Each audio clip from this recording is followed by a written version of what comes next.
want to thank Joel and the K-State Swine team for the opportunity to do this. I've attended many of these in the past and always thought one day it'd be a goal to stand up here and talk about what we do. I didn't expect it to be this soon, but we're learning and it's a journey. So before we get started, a couple disclaimers. Our presentation is not going to be near as energetic as Joe's, but I guarantee we only have one slide with a graph and numbers on it. So pretty lighthearted compared to his presentation leading into lunch, which I think is what we need. Also, we do pork a lot differently than a lot of you in this room. I want to preface, we support all kinds of raising pork. We do a lot of consumer outreach, and we talk about the pros and cons of everybody's operation. This is just a way that we do it. It allows us to operate on a much smaller scale with a lot less capital investment to start with. So, let Emily take it. So just kind of a brief overview of our farm. So we are about an 80 to 100 sow farrow to finish farm. We mostly raise Berkshires, at least half blood. Everything on our farm is going to be at least half blood Berk, all the way up to full blood. So we do tap into the niche markets all around. I don't think we've had to sell to Salina Sale Barn in 5 years. Hallelujah. I'll talk a little bit more about our private label later, but the two claims that we make on our label that we really pride ourselves on is the Berkshire pork, as well as Kansas raised. So I think most of you guys here probably understand the need of the consumers to understand how their pork is being raised, and how to connect with your consumers. So we really like to tout local Kansas raised, being able to communicate with their farmer and knowing how it's being raised before it reaches their plate. So like I said, we are outdoor finished. We raise our pigs in large hoop barns. We have outdoor dirt lots that they have access to. We feed a vegetarian diet and no feed grade antibiotics. We do believe in treating if sick, but we won't do feed grade. So when we started Air Family Farms, Emily and I are obviously young. We're part of the millennial generation. We grew up FFA 4-H with everybody in the leadership conferences, everybody in classes, presentations like Swine Day and Profitability Conference, of telling your story and doing it accurately, because if you don't tell your story in agriculture, somebody else is going to tell it for you and probably tell it inaccurately. So when we started our family farms, we really said, okay, we're going to return to production agriculture, but how do we take everything that has really been forced upon us in our generation of, we're the tech-savvy people that can go ahead and get out there and get that story shared. So we actually built it right into the vision of our family farms, that we want to bridge the gap between producer and consumer, let them know where their food is coming from, be the direct link for information on the farm, as well as tying into the Berkshires and the meat quality of offering a really high-class dining experience that generally they can only get at some pretty high establishments in the big cities. So this picture here, we're pretty blessed to be working with KPA and a lot of their consumer outreach stuff. So this is one of our virtual farm tours. It's in our farrowing house, so obviously we do farrow in crates, just everything's finished outside. So we're very blessed to be able to share our story with hundreds of little kids once every spring and once every fall. We've been doing that for 3 years now, I think. So we've kind of touched on this as we go along. Sharing our story has been such a huge part of our mission statement and how we do things. The need of the consumer to be able to know who a farmer is these days, because we aren't in overalls and slopping pigs. That's how they picture your farmer. So we share our story. I'm always very active on Facebook and Instagram. I share not only about our farm, but recipes. Another way to try to connect with the consumers is by sharing things that we can be on the same page on. I do a lot of farmers markets, and so it's all about the one-on-one connections, knowing that they can email us or send us a message and get get a response from somebody who is knowledgeable and isn't sharing the wrong side of the story.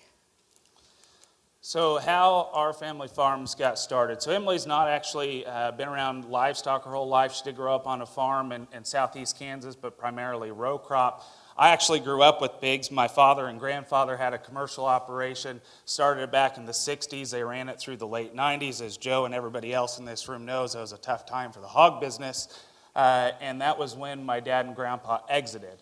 At the time that they exited, they were running about 120 commercial sows. We had a 12-sow farrowing house that was built in the 80s. We had indoor nursery, a grower barn, and finished everything outside. But when they exited the industry, I was about 7 years old at the time, roughly. It was a great opportunity for Kaden to take on some chores around the farm. So my brother and I actually picked up raising a few pigs for 4-H, later an FFA project. We had a couple sows that slowly expanded. Actually, bought a lot of breeding stock out of the Kansas purebred swine breeders sale in Salina a number of years.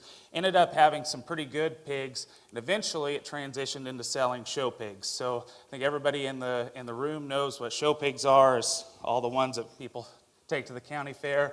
Obviously a different segment of the industry, and a lot anymore we don't put a lot of emphasis in. We still raise them. But that's what allowed us to kind of get our foothold and really generate some enthusiasm in the pigs. And that took us up through our high school years. But at the same time, in the background, we always had coal show pigs and off-season pigs we didn't know what to do with. We were still finishing them outside in those old steel hoop sheds, dirt lots. And we had a friend of a friend who knew somebody that was selling all natural pigs. And this would have been late 2000s. And their only classification for all natural, and it's still today, there is no USDA regulation for label claims regarding all natural. You can pretty much call it whatever you want. But they wanted to buy pigs that were finished outside, so that was the birth of us into niche marketing.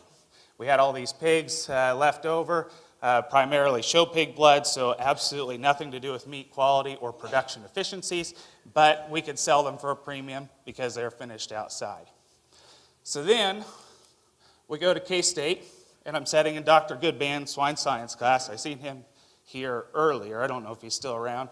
This is the only slide that we have a chart on. It's dated. It's actually my class notes from 2013.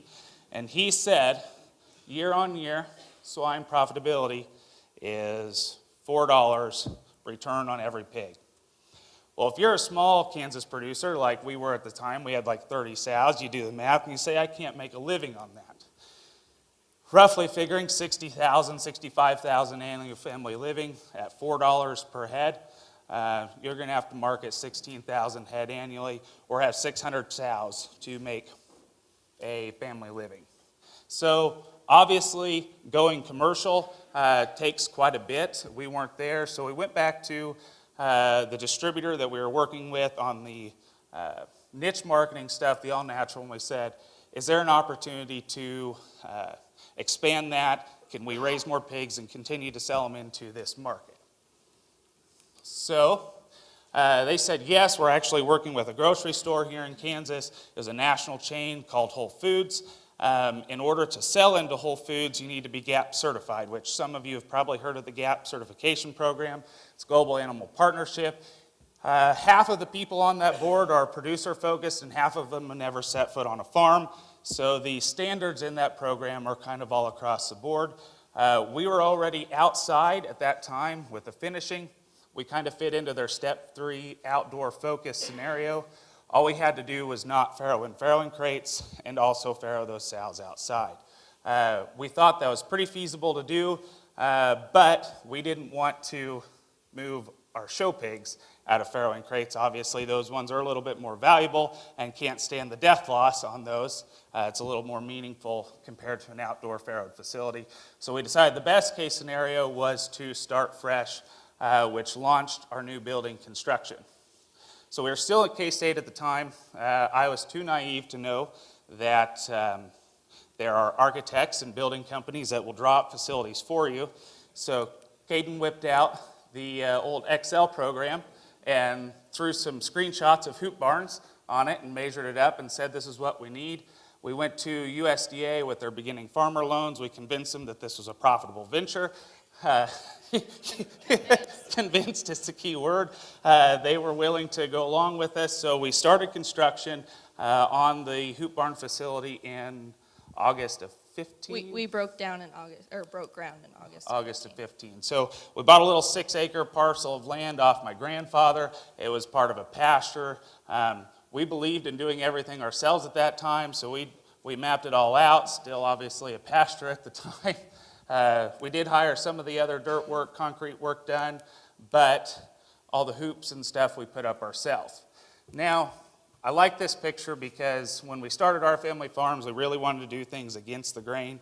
I hope Rick Henry is not in the room, because he said you cannot use motorized vehicles to pull your tarp over your hoop barn.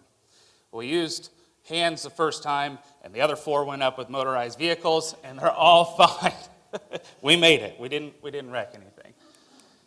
So anyways, that's our first hoop barn. The other thing that when we were building it, at that time I'd already accepted a job off the farm. We knew that labor needs were going to be limited because Emily would be on the farm full time.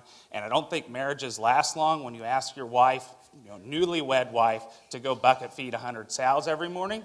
So we looked at options to lighten that labor load and allow us for me to keep the off-farm job and do things. One of those was electronic sow feeding. So when we were doing this, electronic sow feeding had obviously been around a long time, but a lot of businesses starting to get into it. We had a connection with Hyatt. He was my judging coach in college, and we had quite a few discussions about how their system could work into our new facility, and went with some ESF stations. We also, speaking on the note of doing things people said couldn't be done, as part of the GAP program, we were farrowing outside, so we've got these boxes. They're 6x8 dimensional. They've got rollers on the front, keep the piglets in for about 10 days. We had a cornered section off for heat lamp and bumper bars. But what we also did in that barn, you can kind of see over here, we were electronically feeding group lactating sows. And we spent quite a while trying to draw up that system and figuring out how it would function efficiently. Obviously, for a while in there, K-State was preaching, maximize feeding sows. We want them to get the full feed, but we also wanted to keep track of how much every sow was eating, so the system would kick us errors if we had one going off feed, that sort of thing. So we did a lot of work one-on-one with the company to make sure that we could do that and actually put together a pretty effective system. The GAP program required us to stay on the sow for 42 days, which is a significant amount of time. So we wanted to turn things a little bit quicker than that. We actually ran a 21-day period in these pens and then rolled them to a second phase lactation program where it was just kind of a communal lactation at the time. Both phases, though, were electronically fed and was going pretty well. So up to that point, everything was going good. So this is our gestation barn. We do group gestate. It's a dynamic group. We run anywhere between 30 and 60 sows in there. We pull sows out. We add sows in. Pretty limited fighting. We've got enrichments with the bedding and that sort of thing. Takes them, a day or so to figure out the pecking order with the new introduced sows, and then we're good to go again. So we do cohabitate our barn. This is our chicken flock. We not only raise good pigs, we also raise good hens. It only took us about 100 to get to our 15, but they are smart and they will not leave the sow barn. So anyways, that's what the farm looked like after completion. Kind of a grainy picture there, but we've got the 3 finishing barns are actually split in half, so we have the capacity to finish 90 on each side of the barn. So we're running basically 90 head a month out of that facility. And then we've got our gestation barn and then what was the farrowing barn when we started. So That facility went really well. We were expanding with Whole Foods by the summer of 17, so we were in that facility for about a year and a half. We doubled our production and slowly growing into it as labor and capital allowed us to. We got up to 40 head per month of Whole Foods. Sometimes it was 60, just depending on the production. But the distributor we were working with decided that paying us timely wasn't an important thing. As a beginning producer, that is something you can't really deal with. So we really started asking ourselves, what value are they bringing to the relationship, and do we need them? So we went direct to Whole Foods. We got a hold of the meat buyer. We said, this is what we're doing. This is why we can't continue doing business with the distributor. Whole Foods was receptive. They said, great, we'll get you your own certification, and we'll roll with it. Until Mr. Bezos here messes everything up. Now, obviously, he didn't know, but he did. In June of 17, Amazon bought Whole Foods. Our contact within the Whole Foods, the meat buyer, we lost contact with him. When we finally got a hold of someone, we got put on the back burner and said, we'll let you know when all the dust settles. And haven't heard back from them since. Exactly. So we're a year and a half into our new facilities, have a beginning farmer loan from the USDA, and our only market, putting all of our eggs in one basket, is no longer a viable option. You live and you learn, right? Yeah. So that was our big struggle. We had a lot of heart-to-heart meetings and said a lot of prayers over that deal. And then, before I click to the next slide, while we were a part of the GAP program, we had the forethought that the GAP program on the step 1 level, you're still allowed to be inside. You can get by with turnaround stalls and a limited slatted floor. So there's a lot of producers that could transition into the GAP program and sell to some of those more, inner city grocery stores that have a higher standard for their humane practices and stuff. So we asked ourselves, how are we going to stay relevant when more operations, larger scale operations, enter that market? So we went ahead and invested in the meat quality side. We had Berkshire breeding stock, we had purebred sows, we had purebred boars. We were kind of running a blend already. So when we were left standing high and dry, we had a friend call us and say, hey, have you ever heard of these guys? And I said, well, sure. I sat in a Swine Profitability conference several years ago, and Craig Good said, he sells pigs to Heritage Foods USA, and they process there. They said, yeah, but it's not the same deal. The locker has their own private label called Phantasma's Finest, and they just lost their larger Berkshire producer, and they're looking for someone to supply them pigs. So fortunately, our operation fit what they wanted almost to a T. Thankfully, for some groundwork that Craig himself really laid, Paradise is acceptable of farrowing in farrowing crates. We didn't miss a beat and abandoned the outdoor pen farrowing and went back to farrowing crates for obvious reasons. So we farrow in the farrowing crates. We do a really short turn in the nursery to get them on their feet, and then they're dumped out into the hoop barns. So from there,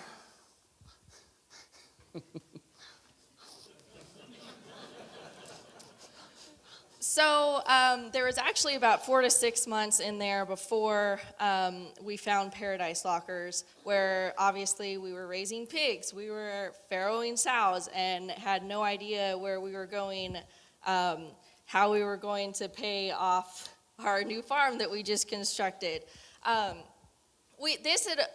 own private label had always kind of been in the back of our mind because, like I've been saying, the consumer wants to know who's raising your food. So when our distributor was putting her name on it, nobody was actually knowing our story. Nobody was actually knowing who was raising the pork that was going on their table. And that was something that always kind of bugged us, was that nobody actually knew. And that was part of the reason why we were in the niche market, was so that people knew who was raising their pork. So shortly after Whole Foods kind of exploded in our face, we launched our private label. And so now we are actually in a couple of grocery stores under Our Family Farms. All of our pork is done in McPherson, Kansas at Crable Specialty Meats under USDA certified inspector. We ourselves are inspected by KDA to be able to sell meat. Our freezers are inspected. So like I said, we're in a couple of grocery stores. We do shelf-stable products. Those are huge during the holidays, and gift boutiques, flower shops love summer sausage, jerky, snack sticks for all of the guys out there that the ladies never seem to actually know what to buy for them.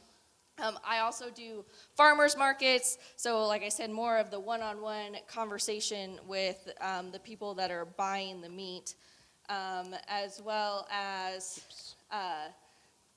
in 2018, we took the leap to create a website where we now ship nationwide, and I was actually calculating it up before we got here, and we have shipped to more than half of the states in the continental United States, so that made me feel pretty good. So we ship nationwide, a couple orders a week normally, more during the holiday seasons, and I also, I take all the pictures that we have. I don't like to use stock photos because it's probably not Berkshire pork, not to not to sound bad, but so I take all of the photos that are on our website as well. So we are in a couple of different outlets to retail our own pork underneath our own label. And like I said, the two claims that we make on our label, obviously we could put all natural, pasture raised, hormone free, but we like to give things that might actually be of relevance, which to us are Berkshire pork and Kansas grown. So yeah, so what we really like to do as part of our family farms, obviously in the grand pork industry, there's a lot of misleading advertisement, a lot of fear mongering with the hormones and the antibiotics and stuff. We don't want to feed into that. We're just like you guys. We want to raise a wholesome product. We want to do it the right way. So a lot of our goal is to educate them, and we get conversations all the time. Well, are your pigs hormone free? It's like, how much time do you have? Because we can sit down and talk about this for a while, and then we go down that rabbit hole if we have to, but we really like to communicate with the consumers about what is actually going on versus what they're seeing in the media and that sort of thing. So we have progressively increased our production, not only on the farm, but also our the butchering, the amount of pigs. I think we probably started out with 10 to 20 our first year, and then last year we butchered over 75 hogs to go into our retail line, and growing. I think we probably have 25 if we include next week that are already going yet this year. So we're growing, which is great. We're growing more pigs. We're growing more into our retail line. The demand is there. There's so much demand.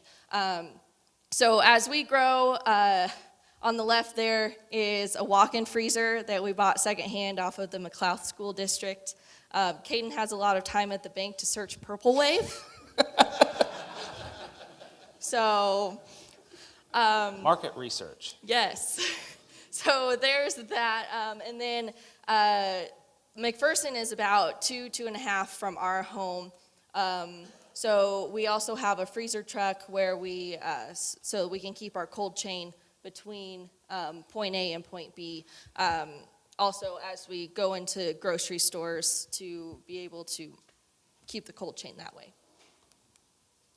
So the future of our family farms, as we've said a couple times now, this is just our 5th year in business. It's been it's an adventure. It's a learning experience. The learning curve has been very steep, and we are by no means near the top of that learning curve. We're still going up a ladder pretty much in terms of stuff that we're learning. But stuff that we've been working on lately is some new cuts of pork. So what we try to do along with the Kansas Raised and the Berkshire and the Know Your Farmer is offer something that people don't typically see in the grocery store.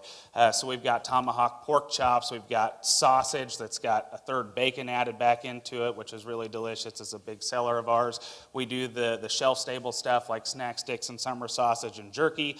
So it's all pork products that people aren't generally finding, just like their typical boneless chops at the grocery store. This one here, I really like to brag on. It's a new creation of ours. I'm pretty sure nobody else in the country is marketing it yet, but it's proprietary, so if any of you guys take my idea, I'll know you guys got it from me. Anyways, that I call the belly tomahawk chop. Or tomahawk belly chop. That's actually the rib, and we filleted the fresh belly back off of it and rolled it up in a pinwheel and tied it. So it's a little tomahawk chop with a fresh belly. So far, they've been actually really popular, obviously, probably because it's so rare and people are just like, what in the world is this? I have to try it. But with items like that, you can generally generate quite a bit of revenue off of, because where else are they going to find it? There's no competition in the marketplace. Another thing that we're working on, about 10 months ago, I got an email like 4 o'clock in the morning, and I couldn't sleep for some reason that day, and I opened it up and I read it, and it said, hey, this is X company in Japan. We found you guys on the internet. We're interested in buying your pork.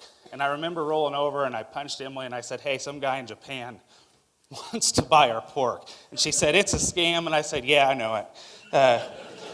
So I went back to sleep, but I really couldn't go back to sleep because in the banking world, we get hit with all sorts of scams, and I help customers with scams all the time. And I said, it doesn't have any of the signs of a real scam. Like, what do they really want from me? They want to buy my pork. Well, if somebody wants to buy my pork, I'm going to sell it to them.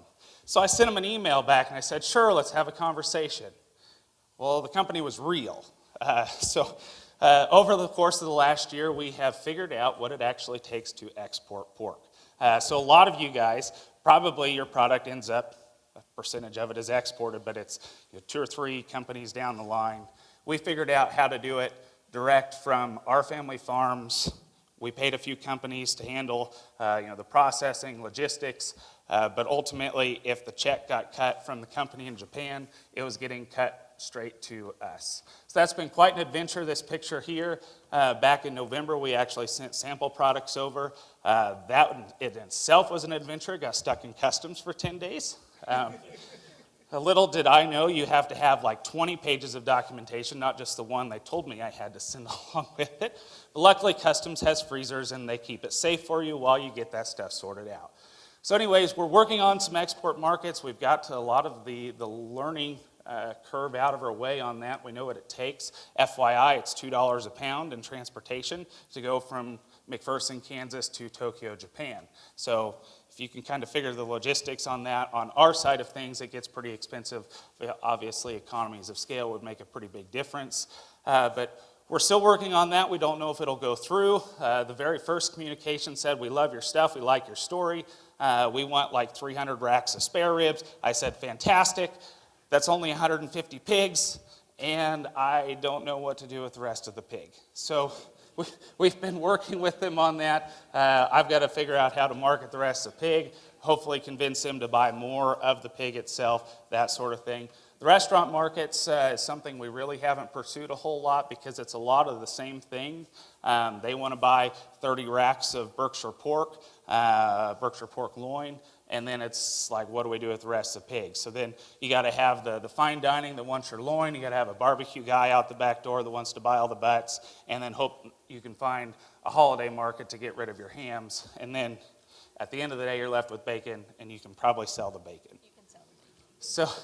So that's our family farms in a nutshell. We're learning, we're experiencing, and things could change quite a bit going forward. But I did want to tell you that life ain't always beautiful, and we've had our fair share of struggles along the way. So most of you who load out of a confinement finishing barn probably have never had to be soaked to the hill in rain because, in the 30 to 45 minutes it took you to load the trailer, we got like 1.5 inches of rain that day. and then had to use a tractor to pull the truck down the road. So that's fun. Obviously, last summer was a muddy one for everyone, and when you're raising pigs in outdoor lots, it's a muddy one for them too, and sometimes the family pet has to join in.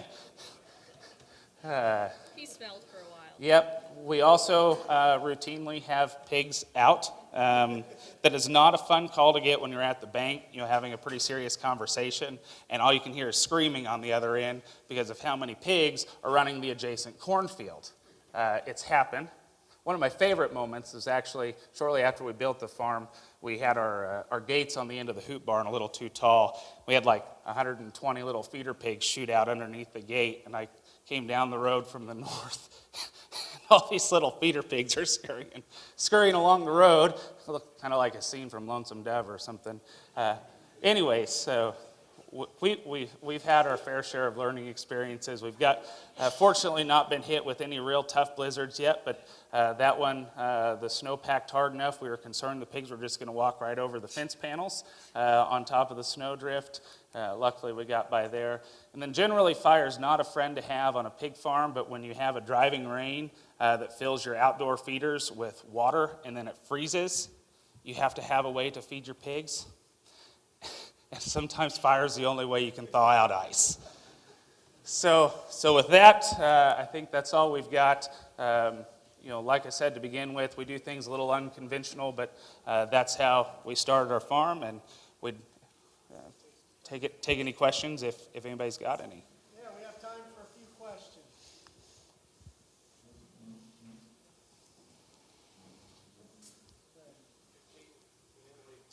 What's probably been the biggest challenge you've had so far? What do you think might be your biggest challenge in the upcoming years? Yes. Okay, so the question was, what has been our biggest challenge, and in the coming years, what do we think will be our biggest challenge? Probably our biggest challenge to date is on the meat side, and it's just logistics. Figuring out, how much meat you can get off a certain pig at what weight.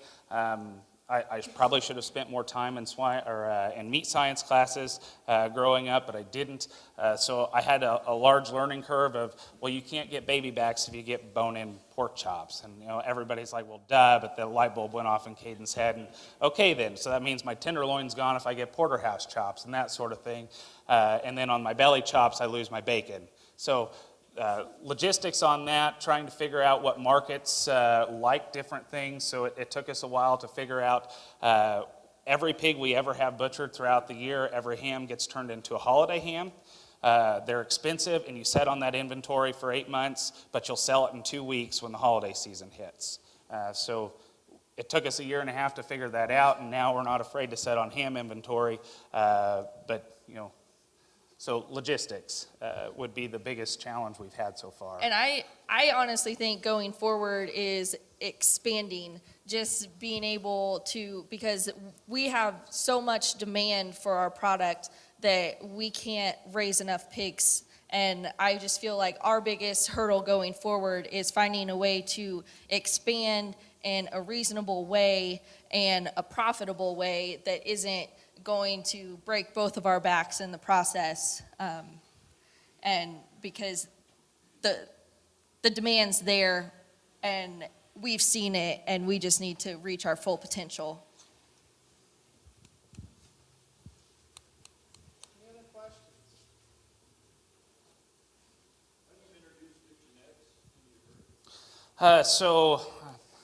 How do we introduce new genetics into our herd? Everybody, earmuffs. So we're an outdoor swine facility. We're not necessarily the picture of Biosecure. We do have a quarantine program, so when we're bringing new genetics in, we keep them at my mom and dad's place. Woo, it's like a half a mile from our current place, and we don't change clothes or take showers in between the facilities. So obviously, we try to do the best we can, but we acknowledge for what we are, we don't have a lot of great abilities. So that's a challenge. Biosecurity is a challenge of ours. Our farrowing house is at my mom and dad's farm. It's across the highway from ours. It's across 36 highway. We've got a lot of hogs that go down 36 to St. Joe. So we're crossing that 10 times a day, whether it be in the tractor and grinder, we process all the feed on farm, or in the chore truck. There's no efficient way for us to really control that, so we just accept our chances and be prepared if something was to present itself. But we try to do a 35 to 50-day quarantine on new breeding stock coming in. Sometimes it doesn't happen, sometimes it does. At least we're preventing the animal-to-animal contact. We can't really do a whole lot about us. And I think I'll add to that honestly, since the beginning since we built the new farm, we've only brought in 3 times? gilts, right, an additional 3 times. So about once a year. We like to keep back as much as we can because we do use a white line sow and breed with a Berkshire boar to create a half blood, and then we keep a lot of those back to not only play on the meat quality, but also obviously the positives of a good sow. Yeah, if any of you have ever experienced Berkshires, they're not necessarily the best mother compared to some white line females out there. So we're doing some first generation crosses to still keep some maternal ability in there, but then the resulting progeny would be 3/4. So we've still got some meat quality advantages there. If there's no other questions, let's give Kaden and Emily a round of applause.